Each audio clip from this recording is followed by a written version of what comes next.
নদিয়ার চাপড়ায় তৃণমূল কংগ্রেস গত সপ্তাহে বেশ কিছু বস্ত্র বিতরণ কর্মসূচির আয়োজন করেছিল। সঙ্গে ইফতার পার্টির আয়োজনও করা হয়েছিল। অভিযোগ, এই সব কর্মসূচির আড়ালে রাজনৈতিক কর্মসূচি চালাচ্ছিল তৃণমূল। প্রায় প্রতিটা অনুষ্ঠান মঞ্চেই উপস্থিত ছিলেন চাপড়া থানার আইসি অনিন্দ মুখোপাধ্যায় এবং বড় আন্দুলিয়া পুলিশ ফাঁড়ির ইনচার্জ সৃজিত সিনহা। চাপড়া থানার আইসি সাদা পোশাকে গেলেও বড় আন্দুলিয়ার আইসি তৃণমূলের অনুষ্ঠানে যান ইউনিফর্ম পরেই। শুধু অনুষ্ঠানে যোগ দেওয়াই নয়, তাদের গলায় ছিল সবুজ রঙের উত্তরীয়, যা দেখা গিয়েছে তৃণমূল নেতাকর্মীদের গলাতেও। এ নিয়ে বিতর্ক চলছিলই। ইতিমধ্যেই চাপড়া ব্লক তৃণমূলের সংখ্যালঘু সেলের উদ্যোগে আয়োজিত ইফতার পার্টিতে অনিন্দ মুখোপাধ্যায়কে দেখা গেল তৃণমূলের দলীয় উত্তরীয় পরা অবস্থায়। গত রবিবার হৃদয়পুরের একটি বস্ত্র বিতরণ কর্মসূচিতে আইসিকে পাশে বসিয়ে সভামঞ্চ থেকে বিজেপিকে হটানোর ডাক দেন তৃণমূল নেতারা। সোশ্যাল মিডিয়ায় সেই ভিডিও ফুটেজ ভাইরাল হতেই শুরু হয়েছে রাজনৈতিক বিতর্ক। যদিও ভিডিওর সত্যতা যাচাই করেনি সিএন। বিরোধীরা তৃণমূলের সঙ্গেই দুষছে পুলিশকে। বিজেপির দাবি, পুলিশ যে তৃণমূলের দলদাস তা আবারও প্রমাণিত হলো।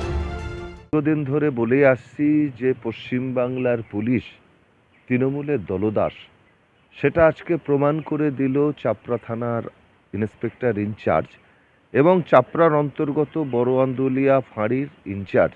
পুলিশি আইন অনুযায়ী কোনো পুলিশ আধিকারিক তিনি কোনো রাজনৈতিক সভা সমিতিতে যেতে পারেন না।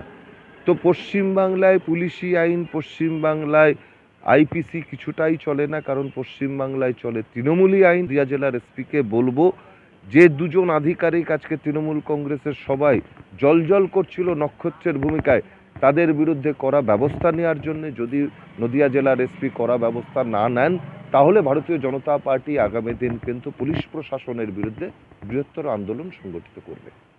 বিজেপির সুরে সুর মিলিয়েছে বিরোধী কংগ্রেসও। দলের শাসক দলের রাজনৈতিক প্রোগ্রাম, সেই প্রোগ্রামে চাপড়া থানার আইসি তৃণমূলের উত্তর উপরে অংশগ্রহণ করছেন এবং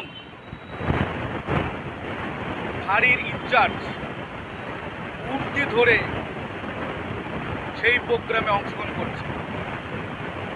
শাসক দলের পুলিশ প্রশাসন খুললাম তৃণমূলের যে সাপোর্টার, তৃণমূলের হয়ে কাজ করছে, বিরোধীদের দমনপ্রায় সাথে যুক্ত, সেটা উন্মুক্ত করে দিলেন, প্রকাশ করলেন সর্বসম্মুখে। এই রাক্ষসী সরকারের দমন পীড়ন নীতির অন্যতম হাতিয়ার পুলিশ প্রশাসন। যত তাড়াতাড়ি মানুষের সজাগ করবে, তত তাড়াতাড়ি এই সরকারের বিনাশ ঘটবে।